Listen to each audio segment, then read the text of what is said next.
In Module 10, we're going to talk about probability, and in Section 1, we're going to talk about the basics of probability. So first we have to start off with what is a probability model. And it's a mathematical representation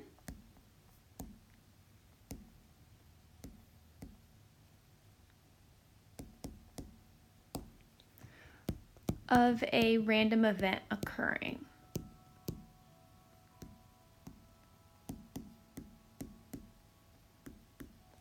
The most popular example of this is probably flipping a coin. You know that it either has to come up heads or tails, and the probability of that random event occurring is 1/2, because either the coin is heads or the coin is tails. We also have to define an outcome, and the outcome is the possible result of an event. So the same thing with the flipping the coin, the possible result is either heads or tails.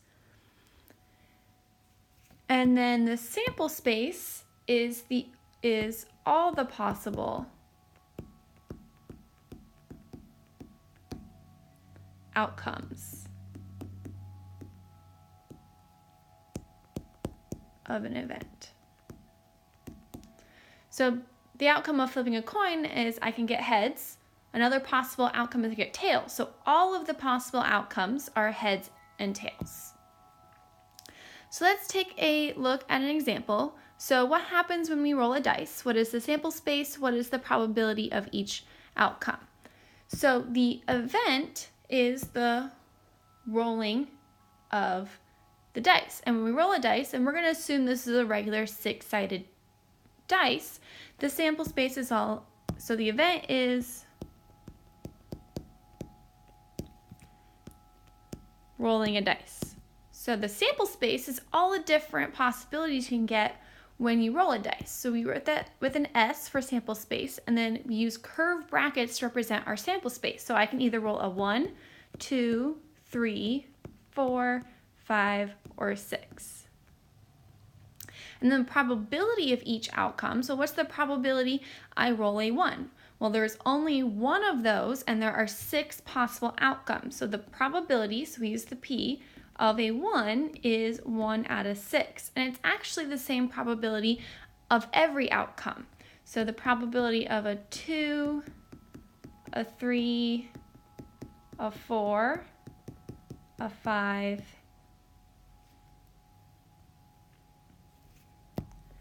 and a 6 also equal 1 out of 6. You have a 1 in 6 chance that you're going to roll a 1, 2, 3, 4, 5, or 6 on a die. Next, we want to know, given that event A equals the dice is a prime number, what elements would be in A and what is the probability of A? So that P with the parentheses around the A, that represents probability of your event. So our event here is that the dice is a prime number. So let's start with our sample space. Sample space would be all of the prime numbers out of 1 through 6. So that's going to be 1, 2, 3, and 5, because 4 and 6 are not prime. So the probability of my event A happening, because there are 4 prime numbers out of a total of 6 numbers on a die, the probability is 4 out of 6, which we can simplify to 2/3. So you have a 2/3 chance that when you roll a die, one of those, the numbers that pops up, is going to be prime. And lastly, we have our event B, is that the dice is not even. What elements would be in B, and what is the probability of B occurring? So first we start with our sample space, our elements. So the number of not even numbers, so those would be the odd numbers. Those are 1, 3, and 5. So the probability of event B, that we roll an odd number, so there are 3 odd numbers out of the total 6, so it's a 3 out of 6 chance, which gives us 1/2. So you have a 50% chance that when you roll a die, you're going to get a number that is not even.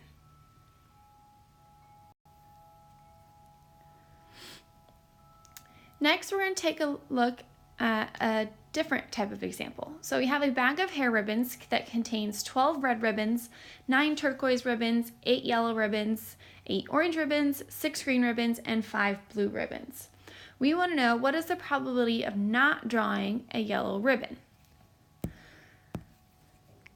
So our event, which we'll call A, is non-yellow ribbon. So the probability of event A occurring, so when I add up all of the colors of ribbons that are not yellow, so add up my red ribbons, turquoise, orange, green, and blue, we get 40. So all of the ribbons that aren't yellow, there are 40 of them, out of our total number of ribbons, which is 48, because there are 8 yellow ribbons, we get 40 out over 48. And anytime we have a probability, we always want to simplify that fraction if possible.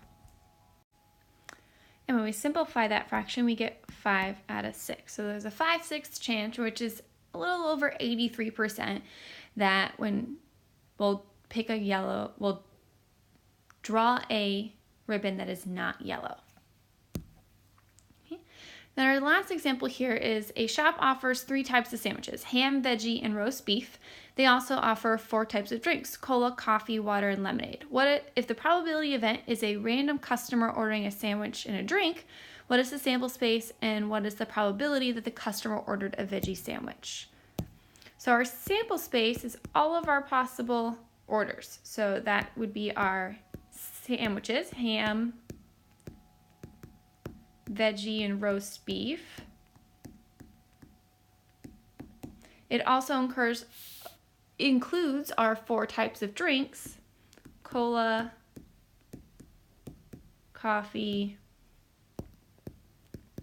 water, and lemonade. So when we talk about the probability that we order a veggie sandwich, so the probability of our event A, which we're letting be our veggie sandwich. So there's only 1 veggie sandwich in all of our sample space, and if we add up the number of sandwiches we can have and our types of drink, there are 7 of those. So the probability that we order a veggie sandwich is 1 out of 7. So let's take a look at some basic rules of probability. So these things always have to be true when we're talking about probability models. The first is that the probability of any event is between 0 and 1. You can kind of think of it as a percentage of something happening. So we can either have a 0% chance of happening or 100% chance. And when we convert those to whole numbers, it's between 0 and 1. So if you end up with a probability of something over 1, that means there's over a 100% chance of it occurring, which can't happen. The next is that all outcomes together must have probabilities that sum is 1. So I have multiple probabilities going on. So if I have all of my probabilities within my sample space, I add them all together, that has to be 1 because all of my probabilities give me 100%. If all outcomes in the sample space are equally likely, the probability that event A occurs can be found using the formula that we have here. So this is what we've been doing in the examples. We've said that the probability of our event occurring is the number of outcomes corresponding to our event over the total number of outcomes in the sample space, which is what we just did in all of our examples. We just didn't realize we were using a formula. And then the last thing is that the probability that an event does not occur is 1 minus the probability it does occur. So we use a little exponent of C to denote something not happening. So the probability of some event A not occurring would equal 1 minus the probability of A. So we're going to take a look at some more examples. And our first we have to talk about something called mutually exclusive events, or these are also known as disjoint events. So these are 2 events that cannot both occur at the same time. So what that means is the probability of A and B has to equal 0. So again, relating back to the flipping of a coin, I can't flip a coin and get heads and tails. That can't occur at the same time. So the probability of flipping a heads and a tails is equal to 0.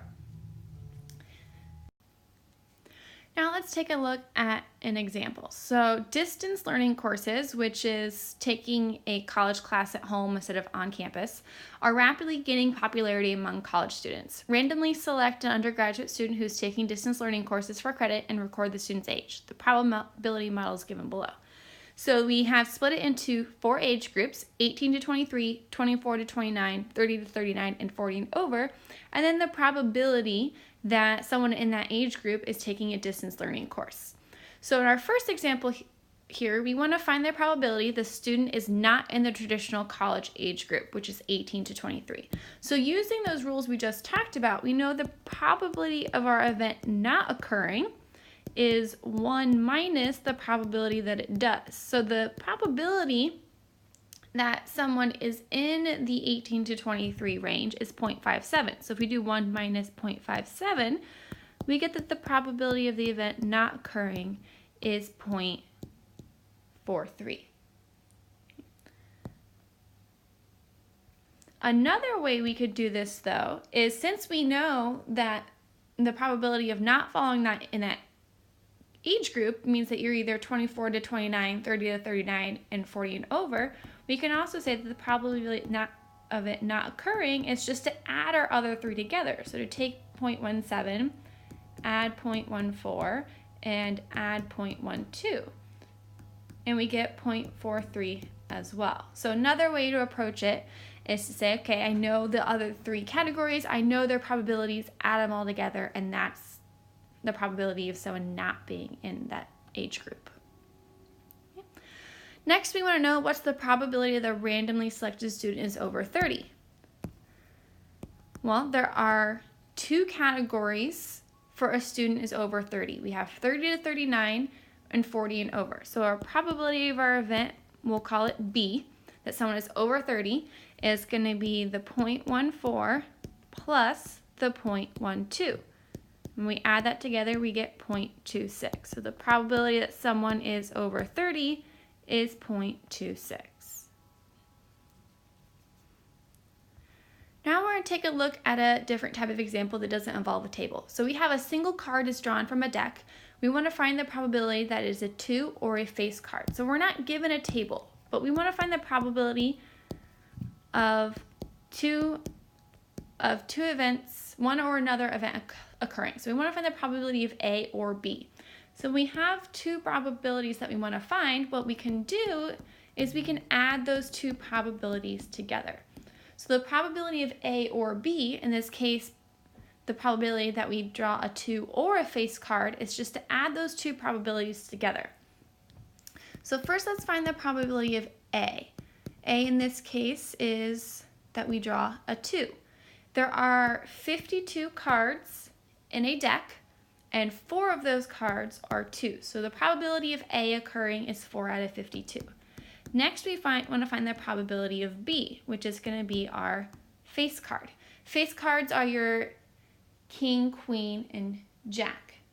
And there are 3 of those for each suit, which means there are a total of 12 face cards in a 52 card deck.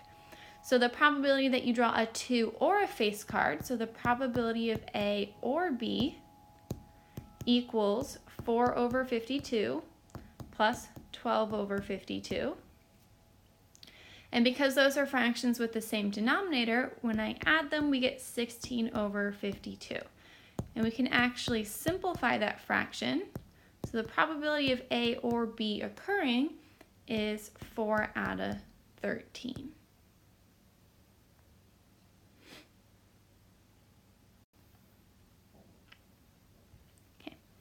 But let's talk about if 2 events are not disjoint. So this means that one of them depends on the other occurring. So we have a table where event A represents the number of represents females, and event B represents people who watch Dancing with the Stars regularly. We want to know what's the probability of A or B. So if we were to fill in our table with our totals, so the total number of male people who watch it regularly, sometimes, or don't at all, they're like, what is that? Is 350. The number of women is also 350. So we have a total of 700 people. We also have the total of people who watch it regularly, which is 150. Sometimes, which is 250, and that don't watch it at all is 300. That total is also 700. The totals, when you have a table, should always match up in this corner. Now we want to go ahead and try to find the probability of A or B. So we want to find the probability that we pick someone who's a woman, or the probability that we pick someone who watches Dancing with the Stars regularly. So if we take a look at our table, the probability that someone is a woman is 350 out of 700. And the probability that someone watches Dancing with the Stars regularly is 150 out of 700. We would like to say, okay, let's just add these two together, but we can't. And we're going to talk about why. So the reason we can't just add those two probabilities together is that there could be women who watch Dancing with the Stars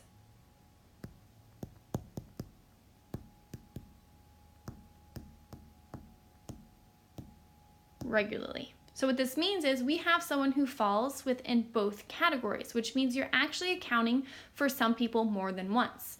So when we have two events that occur, but they're not disjoints, which means something can happen at the same time, we have to have a different formula for that. So if A and B are any two events resulting from some chance process, that we have the probability of A or B occurring is the probability of A plus the probability of B minus the probability of A and B. So if we're going back to that example above, the probability that we pick a female or the probability that we pick a person that watches Dancing with the Stars regularly, we have to add those two together, and then we're going to subtract the number of women who also watch Dancing with the Stars regularly to get our actual probability that we pick one or the other. So let's take a look at an example. We have a hospital unit that has 8 nurses and 5 doctors. 7 nurses and 3 doctors are female. We want to know if a staff person is selected at random, what the probability that the subject is a nurse or a male. So let's go ahead and label our events. So A is going to be representing a nurse. B is going to represent our males. So let's first find the probability of A. So the probability we pick a nurse. So there are 8 nurses and 5 doctors for a total of 12 people. So the probability of A is 8 out of 12. Next, we want to find the probability of B, that we pick a male. So 10 of our total nurses and doctors are female, which means the other 2 have to be male. So 2 out of 12 are male.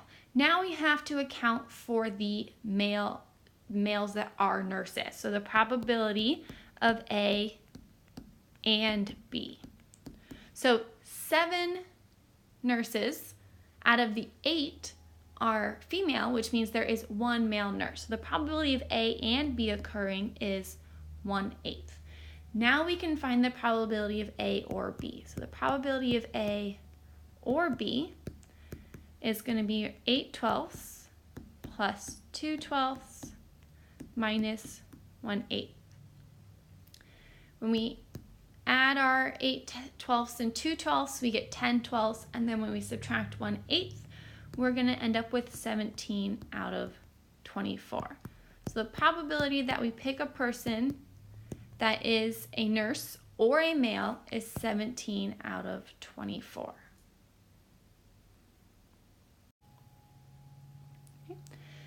Next, we're going to take a look at the example, what is the probability of drawing a king or a club from a fair deck of cards?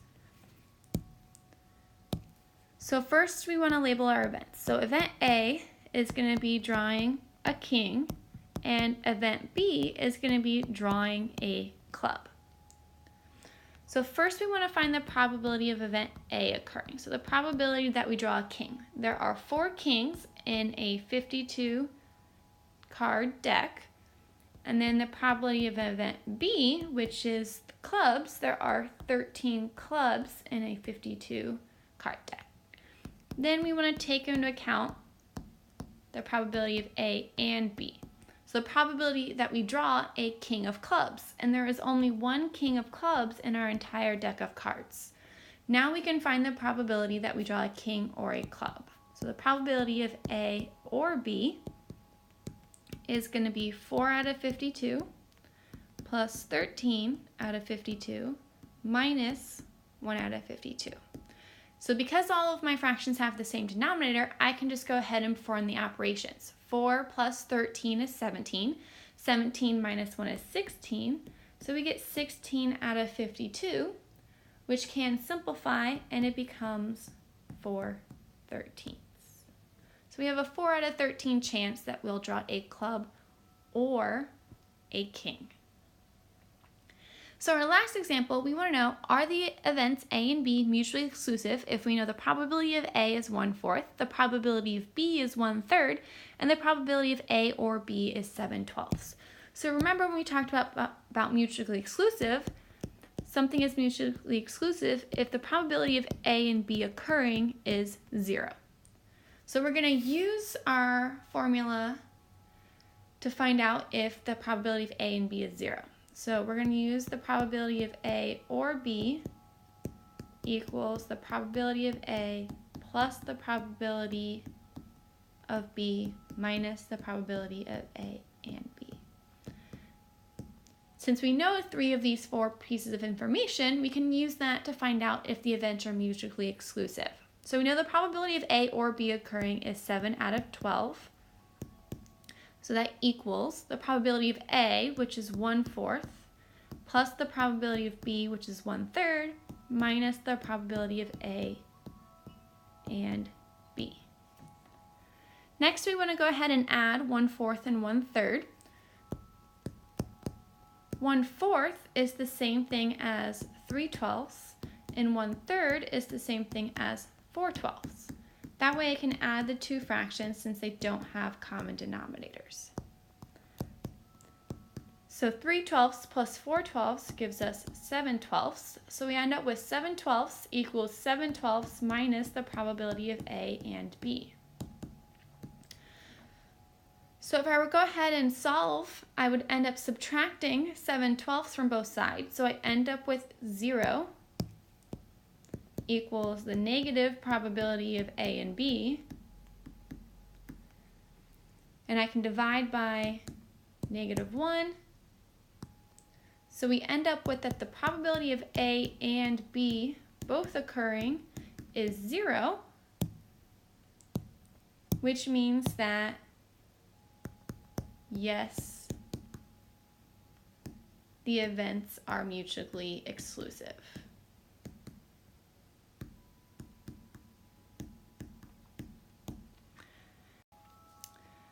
So this is a lot to take in about probability in one section of notes. So please, as you're working on the assignment, if you have any questions, ask so that you can get help.